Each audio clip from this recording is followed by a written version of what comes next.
Pour insérer une formule sur Excel 2013, rien de plus simple. Tout d'abord, vous avez le choix pour insérer une formule, soit de vous rendre dans l'onglet Formule, soit en appuyant directement sur cette case, Insérer une fonction, que vous retrouvez aussi ici. Dans l'ensemble des formules disponibles, vous avez évidemment les formules de finance, donc liées au secteur de la finance.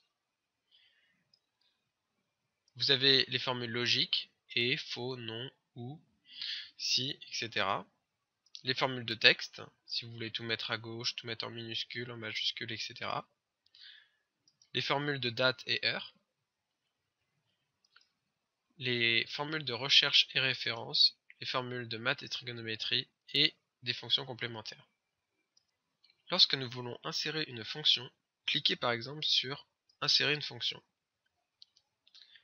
Ici, vous pourrez évidemment rechoisir les catégories que nous avons vues sur l'onglet Formule, ici, et nous allons cliquer par exemple sur Toutes. Ici, vous voyez l'ensemble des formules que Excel 2013 propose. Nous taperons par exemple si nous voulons une formule basée sur la somme. Nous irons dans cet encadré et nous taperons par exemple somme. Ici, nous découvrirons l'ensemble des formules liées à une somme. Prenons par exemple la première, somme si. Si vous voulez en savoir plus, appuyez sur Aide sur cette fonction. Il apparaîtra un encadré qui donne une description de la fonction, mais également une description de sa syntaxe, pour vous aider à la rédiger, quelques remarques, et ensuite des exemples, pour vous montrer comment utiliser la fonction au mieux. Nous allons donc choisir celle-ci, et allons appuyer sur OK. Ici, nous devons indiquer les arguments de la fonction, c'est-à-dire les plages qui seront concernées. Nous voulons, par exemple, que Excel fasse la somme des totals des achats pour les achats qui ont été faits à Paris, le département Paris. Pour cela, sur la ligne plage, vous allez cliquer ici, sur le tableur avec une petite flèche rouge.